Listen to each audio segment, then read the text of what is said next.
One of the beauties of this project are the parallels that you can draw between the journey that this site has taken, so to speak, and the journey that Spalding's patients take and will take in this new facility.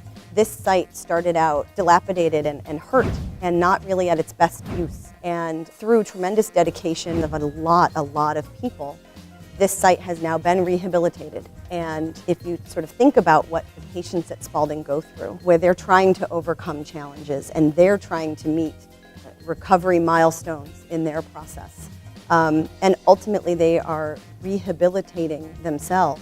Being able to rely with confidence on the knowledge and expertise of Haley and Aldrich to know, in effect, all of what they needed to know from a regulatory perspective to advise us on what we needed to do and to ensure that we got it all done, in a way that would give us the kind of confidence to operate a hospital on this site. When Partners Real Estate and Spalding Rehab approached us about potentially taking over this site for the new Spalding Hospital, the first thing we had to do was figure out what were the environmental impacts from these former activities. It's always important to have your client educated on what it is that you're trying to do. So I think it's important to balance the regulations and professional ethics that the LSPs do have to exercise, as well as the client demands and their financial constraints they may have. In Massachusetts, we have this wonderful framework within which we make decisions as environmental professionals, as LSPs. We sort of understand the guideposts and understand the rules, but we don't have to wait for the regulators to buy in every step of the way. We can proceed. And in other states where I practice, those time periods of waiting can actually kill a project. Fortunately, in Massachusetts, as a privatized state, that really allowed us to move the project forward a lot more expeditiously.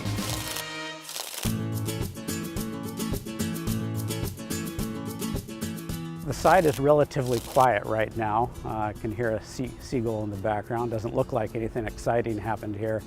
But a little over a year ago, there was a big barge sitting out in this inner slip, and there were probably 2 or 3 dozen workers. Big crane was dredging material, swinging it over, placing it into the inner slip. Before our cleanup started, we had sheen on surface water in the inner slip.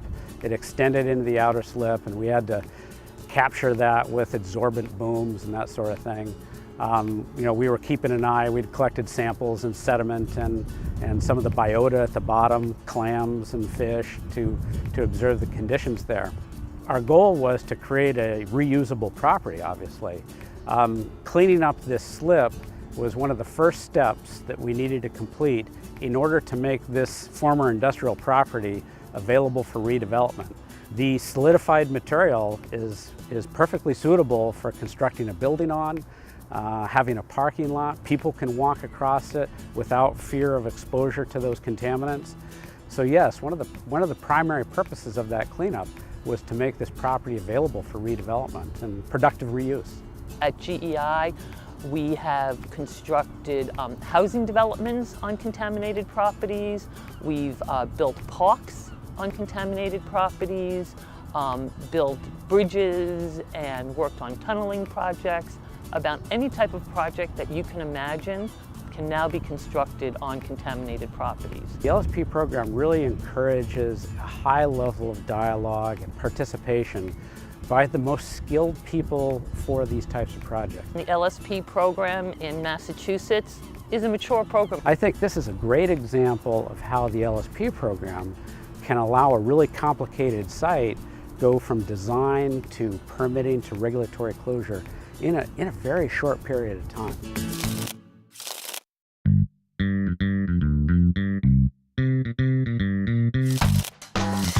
I think it's very challenging work being an LSP, but it's also very rewarding. Cleaning up contaminated properties is a fascinating job.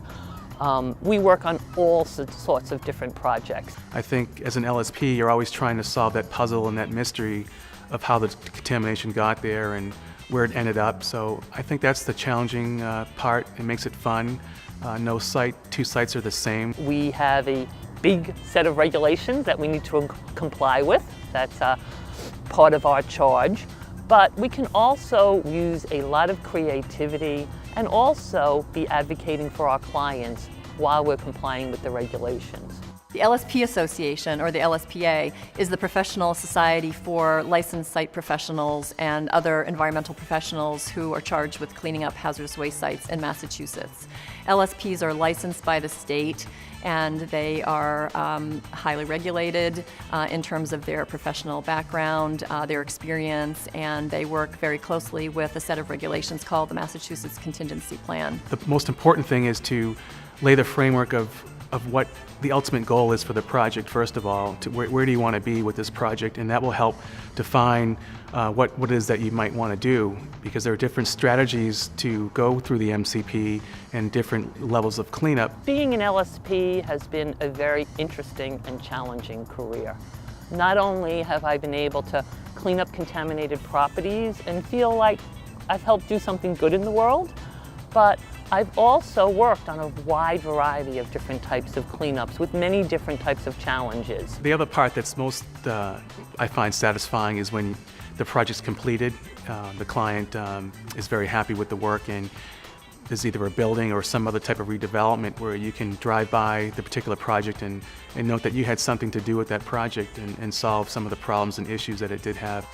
Oftentimes find ourselves in community meetings and having to give presentations on our findings and what our work scope is going to be. So I think it's real important to be upfront with what the issues are and not be afraid to talk about them. It's my responsibility as the LSP to make sure I'm doing the right thing to protect people and the environment. We rely on the regulators to look over our shoulder into this program and the MCP and question decisions I've made, but what it does is it provides flexibility and creativity in finding the right solutions for the property. L is for the licenses we're granted. S is for the sites dear to our hearts. P just lets you know we've been to college, but put them all together and the magic starts. LSP, LSP, there's no higher calling and no better thing